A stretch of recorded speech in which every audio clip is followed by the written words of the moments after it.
අධ්‍යාපනය ලැබීම සෑම ළමයෙකුගේම මූලික අයිතිවාසිකමක්. ජාති, වර්ණ, ආගම්, ස්ත්‍රී පුරුෂ, දුප්පත් පොහොසත් භේදයකින් තොරව ලොව සෑම ළමයෙකුටම අධ්‍යාපනය ලැබිය යුතුයි. එහෙත් ලොව සෑම රටකම වෙසෙන සෑම ළමයෙකුටම අධ්‍යාපනය නිසි පරිදි ලැබෙන්නේ නැහැ.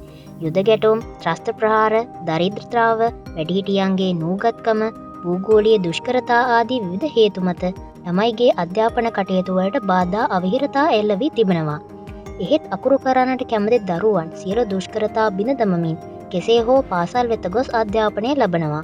ස්ථිර ශක්තිමත් පාසල් ගොඩනැගිලි තුළද තාවකාලික ස්ථාන තුළද අධ්‍යාපනය ලබමින් ළමයින් තම නුවණස පාදා ගන්නට උත්සාහ කරනවා. ඉතින් අද අපි ටීවී දකුණු තුලින් කතා කරන්නේ විවිධ රටවල විවිධ පාසල් ගැන තොරතුරු කිහිපයක්.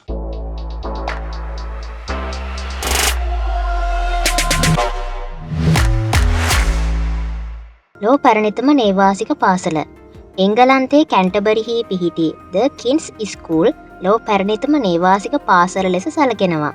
මේ වර්ෂ 597 දී පිහිටුවන් ලද බව පැවසෙනවා.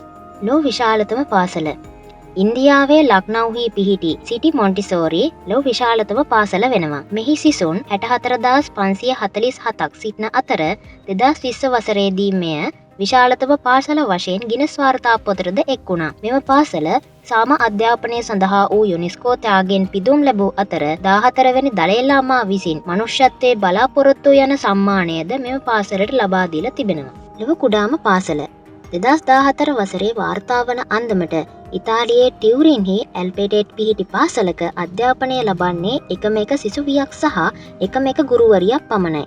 ඉසබෙලා කාවලි නම් ගුරුවරිය සොෆියා වියෝලා නැමැති දැරියට සියලුම විෂයන් උගන්වනු ලබයි. ලෝකයේ ලස්සනම පාසල ලෝකයේ ලස්සනම පාසල් අතර උතුරු ඉන්දියාවේ ලඩාක්හි පිහිටි The Dark White Lotus School ප්‍රමුඛ ස්ථානයක සිටිනවා. කඳුකර ගම්මානයක පිහිටි මෙම පාසල අවට ඉතා අලංකාර භූමි දර්ශන දැක ගන්න පුළුවන්. බලල් පාසල ජර්මනියේ කාල්ස්රූ ප්‍රදේශයේ යෝධ බලලෙකුගේ හැඩයට සැකසූ අපූරු බාලාංශ පාසලක් තිබෙනවා. එම පාසලේ බලලාගේ උදරයේ හැඩිති ප්‍රදේශය පන්ති කාමර සඳහා ඇස් සංකේතවත් කරන ප්‍රදේශයේ ජනේල ලෙසත් යොදාගෙන තිබෙනවා.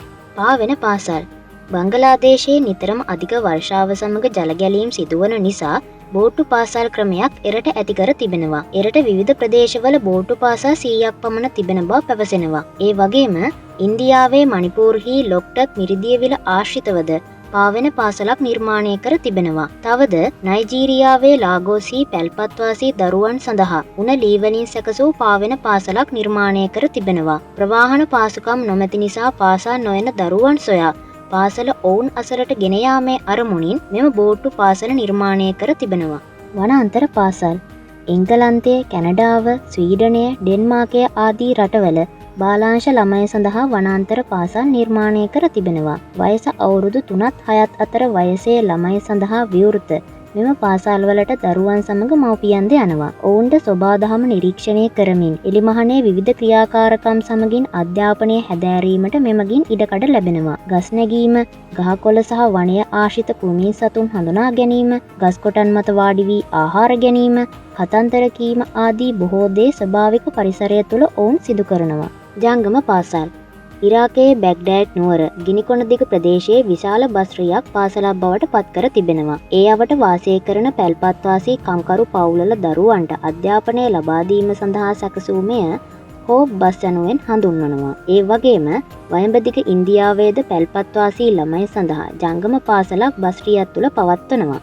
තවද සිරියාවේ ඩාරා නගරයේද එරට සිවිල් යුද තත්ත්වය නිසා අවතැන් වූ දරුවන් සඳහා බස්රියක් තුළ පන්ති කාමරයක් සකසා ජංගම පාසලක් පවත්වන බව 2017 දී වාර්තා වී තිබෙනවා. ගුහා ඉස්කෝලේ චීනයේ ගුසාව් පළාතේ මාවෝ ගම්මානයේ ඩොන්සන් ගුහාවේ අපූරු ප්‍රාථමික පාසලක් 1984 දී පිහිටවනු ලැබුවා. වසර දහස් ගණනාවක් පුරා සුළඟ වැස්ස සහ භූමිකම්පා මගින් හැරී නිර්මාණය වුණු මෙම දැවැන්ත ගුහාව තුළ සිටි වවුලන් සහ කටුසන් ආදිය නරඹමින් පාසලේදී දරුවන්ට ජීව විද්‍යා විෂයද, ගල් ගුහාවේ පාෂාණ අධ්‍යයනය කරමින් භූගර්භ විද්‍යා විෂයද ඉතා පහසුවෙන් ඉගෙනීමට ඉඩ ලැබුණා. සිසුන් 186ක් සහ ගුරුවරුන් 8ක් සහිතව ඇරඹූ මෙම පාසල 2011 වසරේදී වසා දමනු ලැබුවා. ඉතින් අද අපි මේ වීඩියෝ එකෙන් කතා කරේ විවිධ රටවල විවිධ පාසල් ගැන තොරතුරු කිහිපයක්.